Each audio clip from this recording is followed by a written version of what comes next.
नमस्कार विद्यार्थी मित्रांनो, सायन्स अँड टेक्नॉलॉजी पार्ट 1 इयत्ता 10वी या अंतर्गत we have already started our second chapter, that is the periodicity of element or the periodic classification of element. Now from this chapter we are going to study today about the trend of metallic and non-metallic character in modern periodic table. म्हणजेच metallic आणि non metallic कॅरेक्टरचा modern periodic टेबलमध्ये कशा प्रकारे variation हे होत असतं हा भाग आजच्या व्हिडिओमध्ये आपण अभ्यासणार आहोत. Now what is mean by metallic and non metallic character? First we will see that point. Metallic character ज्याला आपण धातू गुणधर्म असे देखील म्हणतो, तर नॉन मेटॅलिक कॅरेक्टर म्हणजेच काय तर अधातू गुणधर्म. Means metallic and non metallic character of the element present in any period or group is have certain variation or character. Now what are the reason behind this metallic and non-metallic character towards any element? कोणत्याही element मध्ये किंवा मूलद्रव्यामध्ये धातू गुणधर्म किंवा अधातू गुणधर्म हा कशा प्रकारे निर्माण होत असतो याच्या मागे काही कारण आहेत. Now what is the reasons for that? The very first reason is lie in atomic radius. पहिलं जे कारण आहे ते आहे atomic radius. Friends, we know that atomic radius if we go along the period, जर का आपण पिरियड मध्ये बघितलं तर ॲटॉमिक रेडियस जी काही आहे इट गोज ऑन डिक्रीजिंग. काय व्हेरिएशन होतं त्या ठिकाणी? पिरियड मध्ये ॲटॉमिक रेडियस ही काय होत जाते? डिक्रीज होत जाते. While if we go down the group, जर का आपण ग्रुप मध्ये विचार केला तर ॲटॉमिक रेडियस ही काय होत जाते? इन्क्रीज होते. It increases down the group. Period मध्ये ॲटॉमिक रेडियस कमी होते, तर ग्रुप डाऊनला जर आपण गेलो, ग्रुपमध्ये जर का आपण गेलो तर त्या ठिकाणी ती काय होत असते? इन्क्रीज होत असते. What is the reason behind it? We know that if in a period the newly entered electron get added in same shell, एकाच शेल मध्ये इलेक्ट्रॉन हा ऍड होत असतो. नवीन जो काही इलेक्ट्रॉन येणार आहे हा इलेक्ट्रॉन एकाच शेल मध्ये या ठिकाणी ऍड होत असतो. कोणाच्या बाबतीमध्ये? Along the period. While in case of a group the newly added electron or the valence electron of each every element in the group it get added in new shell. म्हणजे प्रत्येक वेळेस जसं जसं आपण डाऊन द ग्रुप जाऊ त्या ठिकाणी काय ऍड होत जातं? एक नवीन शेल ही त्या ठिकाणी ऍड होत जाते. And as a result of this, याचा परिणाम असा होतो की पिरियड मध्ये जात असताना एकाच शेल मध्ये ऍड होत असल्यामुळे साहजिकच न्यूक्लियस जो काही ऍटमचा आहे त्याच्यापासूनचं व्हॅलेन्स इलेक्ट्रॉनचं जे काही डिस्टन्स आहे, जर का आपण याला व्हॅलेन्स शेल म्हटलं, व्हॅलेन्स शेल, देन हे जे काही डिस्टन्स आहे हे डिस्टन्स अलॉंग द पिरियड कसं राहतं बरं? सेम राहतं, किंबहुना it goes on decreasing as we earlier studied. आपण या अगोदरच्या व्हिडिओमध्ये पाहिलं की अलॉंग द पिरियड हे डिस्टन्स कसं होत जातं? कमी कमी होत जातं. But in case of a group नवीन नवीन शेल ऍड होत असल्यामुळे त्या ठिकाणी हे डिस्टन्स काय होत जातं? ॲटॉमिक रेडियस वाढत जाते. मग how it correlate with this metallic or non metallic character? Friends, metallic character, metals are those element which can easily lose electron. जे इलेक्ट्रॉनला सहज देऊन टाकतात किंवा गमावतात त्यांना आपण म्हणत असतो मेटल असं म्हणतो. And again, by losing this electron, they form the positive cation. ते काय तयार करतात? कॅटायन त्या ठिकाणी फॉर्म करतात. Means metals are the element which have a tendency to lose its electron and form the cation. Whereas non-metal are the element which accept the electron. ते काय करतात, इलेक्ट्रॉनला ऍक्सेप्ट करतात. And due to this addition of electron they form anion, that is the negative ion. Means due to the addition of electron they form the negative ion, and due to the losing of electron these form the cation, that is the positively charged ion. म्हणजे positively charge ion केव्हा होणार आहे, जेव्हा तो element electron देऊन टाकणार आहे, loose करणार आहे, त्यावेळेस त्या ठिकाणी काय फॉर्म होत असतं, कॅटायन तयार होतात. आणि याच कॅटायन फॉर्मेशनलाच आपण कोणतं कॅरेक्टर म्हणतो, metals. Metals generally forms the cation, whereas non-metals due to the acceptance of electron they form the negatively charged ion, that is the anion. Now how it is possible for metal to lose its electron or an element to lose the electron? एखाद्या एलिमेंटला electron देऊन टाकणं हे केव्हा possible होतं आणि केव्हा possible होत नाही. Let's consider very familiar example of that of the sodium. Sodium having the atomic number 11. What is the configuration for it? 2, 8, 1. 2 plus 8, 10, 10 plus 1, 11. Sodium has the atomic number 11.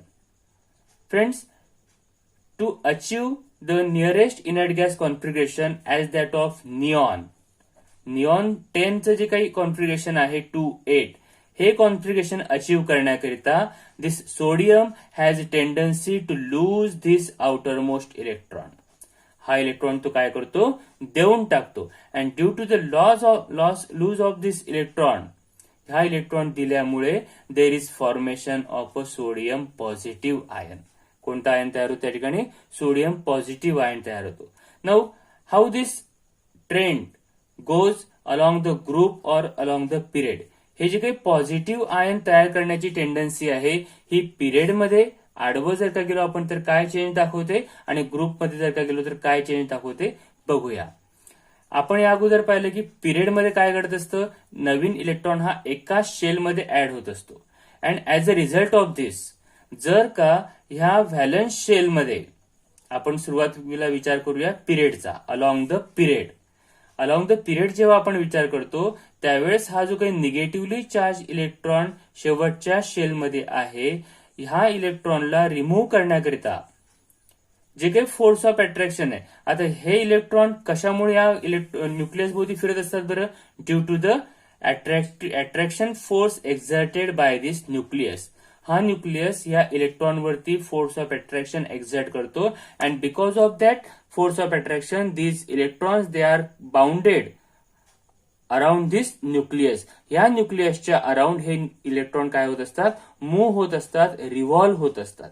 मग जर का एकाच शेलमध्ये डिस्टन्स वाढत नाहीये, शेवटचा इलेक्ट्रॉन हा एकाच शेलमध्ये जर का कंटिन्युअसली ऍड होत असेल, as a result of this, since the distance is same, newly entered electron get attracted towards the nucleus. म्हणजे जो काही रिझल्टंट फोर्स ऑफ अट्रॅक्शन आहे न्यूक्लियसचा आणि नवीन आलेला इलेक्ट्रॉनचा, हा कसा होत जातो, इन्क्रीज होत जातो. And due to the increase in force of attraction it is not possible for that element to lose the electron. म्हणजे जर का यांच्यामधलं, या न्यूक्लियस आणि ह्या व्हॅलन्स शेल मधलं फोर्स ऑफ अट्रॅक्शन जर का वाढत असेल, आणि ते कुठे वाढतं, अलॉंग द पिरियड. पिरियडमध्ये ज्यावेळेस force of nuclear force of attraction जर का वाढत असेल किंवा ते वाढताना दिसतं, ऍज अ रिझल्ट असा होतो की हा इलेक्ट्रॉन इझिली बाहेर पडू शकत नाही. Means that element cannot lose its valence electron easily. And as a result of this it is not possible for that element to form the cation. आणि म्हणूनच त्या एलिमेंटला कॅटायन तयार करणं हे पॉसिबल होत नाही. आणि कॅटायन तयार होऊ शकत नाही याचा अर्थ त्या ठिकाणी मेटॅलिक कॅरेक्टर जे काही आहे, this metallic character goes on decreasing. म्हणजेच आपण या ठिकाणी असं म्हणू शकतो की along the period metallic character decreases. Along the period metallic character decreases. काय घडतंय, मेटॅलिक कॅरेक्टर डिक्रीज होत आहे. कुठे, along the period. On the contrary, what is non-metal? Non-metals are the element which can accept the electron. मग आता जर का period मध्ये इलेक्ट्रॉन लूज होण्याची टेंडन्सी कमी होते आहे, याचाच अर्थ कोणती टेंडन्सी वाढते आहे? ऍक्सेप्ट करण्याची टेंडन्सी वाढते आहे. It means that along the period non metallic character, NMC we can call, non-metallic character increases. काय होतं त्या ठिकाणी? ते नॉन मेटॅलिक कॅरेक्टर काय होत जातं? वाढत जातं. म्हणजेच जर का आपण विचार केला या ठिकाणी आपल्या पिरियडिक टेबलमध्ये, suppose if we go for this sodium magnesium, in case of a third period जर का आपण विचार केला तर sodium, magnesium, aluminium, silicon, up to these elements shows the metallic character: sodium, magnesium and aluminum. Silicon, we have already studied this zigzag line. What this zigzag line indicates? This is this silicon, this element is the metalloid, which shows the property of metal as well as non-metal. मग along the period जेव्हा आपण विचार करतो त्यावेळेस sodium, magnesium, aluminium for this third period they have the metallic character. Whereas phosphorus, sulfur, chlorine, these elements they have the non-metallic character. म्हणजेच काय तर metallic character इकडे कमी कमी होत जातं अलॉंग द पिरियड आणि नॉन मेटॅलिक कॅरेक्टर काय होत जातं? वाढत वाढत जातं. Getting this point? Means along the period what is the trend of metallic and non metallic character we have seen. Now next, if we go down the group, जर का आपण ग्रुपमध्ये खाली खाली जर का जात गेलो तर काय घडतं? As we discussed earlier, down the group, new shell is getting added. नवीन शेल ही काय होत असते? ऍड होत जाते. As a result of this, जर का आपण फर्स्ट एलिमेंट या ठिकाणी कन्सिडर केला हायड्रोजन और lithium, if we consider the first, here is the nucleus again, once again the first electron for this hydrogen it is entered here. The second one for the lithium it goes in second shell. In case of a sodium, it again new shell get added. For the potassium, again new shell get added.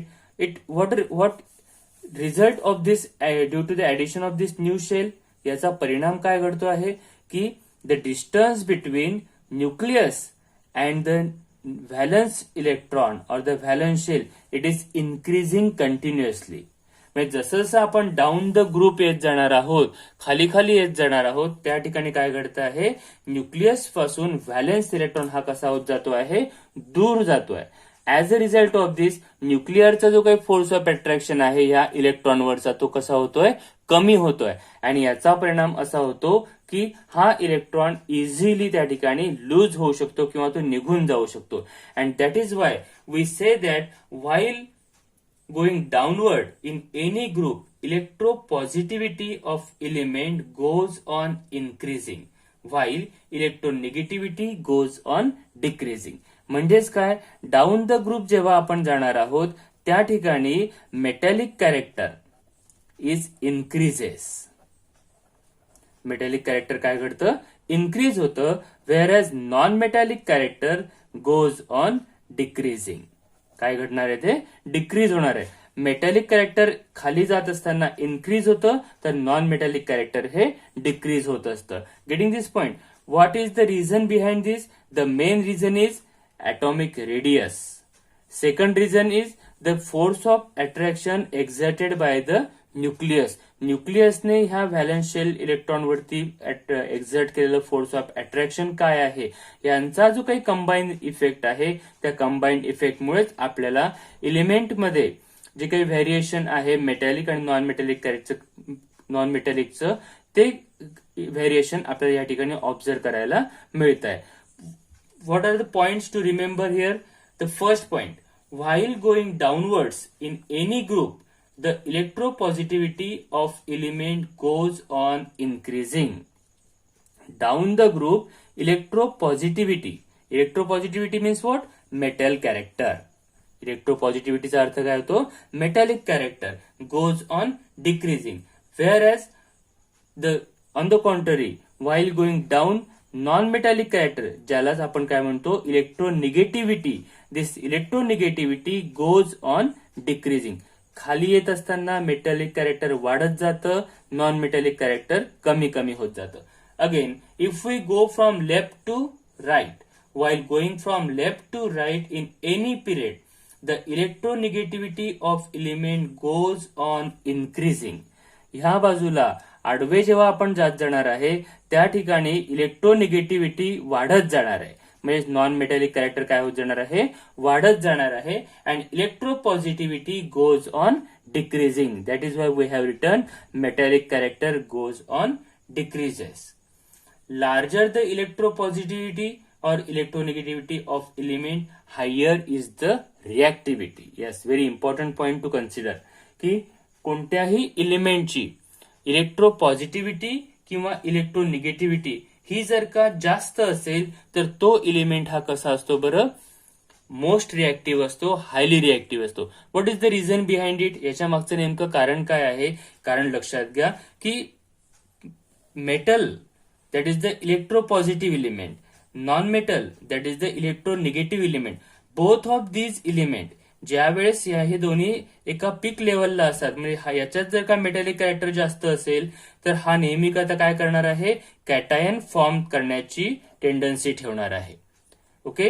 आणि जर का हा non metal एखादा element आहे की ज्याच्यामध्ये non metallic character जास्त आहे, याचा अर्थ तो कोणाकडनं तरी इलेक्ट्रॉन घेण्याची, ऍक्सेप्ट करण्याची टेंडन्सी ठेवणार आहे आणि काय तयार करणार आहे, तो एनायन तयार करणार आहे. And friends, we know that if there is change in ion or if there is change in charge, then that ion they are unstable.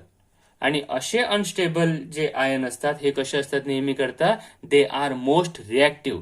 म्हणजेच हे कटायन नेहमी करता कोणत्या तरी अनायनच्या शोधात असतात किंवा हे अनायन नेहमी करता कोणत्या तरी कॅटायनच्या शोधामध्ये असतात. अँड वी नो दॅट की कोणताही जो नॉर्मल ऍटम आहे त्या नॉर्मल ऍटम मध्ये नंबर ऑफ पॉझिटिव्ह आयन आणि नंबर ऑफ निगेटिव्ह, म्हणजेच ज्याला आपण म्हणतो प्रोटॉन आणि इलेक्ट्रॉन, हे दोघांची संख्या कशी असते, इक्वल असते, सारखी असते. And that is why atoms we say that they are electrically neutral. म्हणजे सामान्य परिस्थितीमध्ये प्रोटॉन आणि न्यूट्रॉनची संख्या, प्रोटॉन आणि इलेक्ट्रॉनची संख्या सारखी असल्यामुळे ते त्या ठिकाणी कसे असतात, न्यूट्रल असतात. पण due to the loss of this electron, हा एक इलेक्ट्रॉन दिल्यामुळे साहजिकच कोण वाढणार आहे, प्रोटॉन वाढणार आहे. आणि प्रोटॉन वाढले म्हणून कोणता चार्ज तयार होतो, त्या ठिकाणी पॉझिटिव्ह तयार होतो आणि तो अनस्टेबल होतो, कोणाशी तरी तो शोधात राहतो, कोणाशी तरी तो रिॲक्ट होण्याकरिता. ऑन द नेक्स्ट साइड, दुसऱ्या बाजूला जर का आपण या ठिकाणी विचार केला की due to the addition of electron, हा नॉर्मल ऍटम आहे की ज्याच्यामध्ये पी पॉझिटिव्ह आणि ई निगेटिव्ह, ज्याला आपण प्रोटॉन आणि इलेक्ट्रॉन म्हणतो, यांची संख्या सारखी आहे. आणि पण जर का if and electron is added, साहजिकच इलेक्ट्रॉन जर ऍड झाला तर निगेटिव्ह चार्ज वाढतो आणि तो काय तयार होतो, एनायन तयार होतो. And this anion is again reactive and it is always try to find out or to get combine with some cation. म्हणजे हा अनायन कोणत्या तरी कॅटायन सोबत कंबाईन होण्याची टेंडन्सी ठेवतो किंवा हा अनायन कॅटायन हा अनायन सोबत कंबाईन होण्याची टेंडन्सी ठेवतो. And that is why we say that larger the electropositivity or electronegativity of the element, higher is the reactivity. आणि म्हणूनच जेवढं मेटॅलिक आणि नॉन मेटॅलिक कॅरेक्टर हे जास्त असेल तेवढा तो एलिमेंट हा कसा असतो, हायली रिएक्टिव्ह असतो. Getting all this point, metallic and non metallic character. Rest of the point we will see in our next video. Till then, bye. Stay at home, safe at home.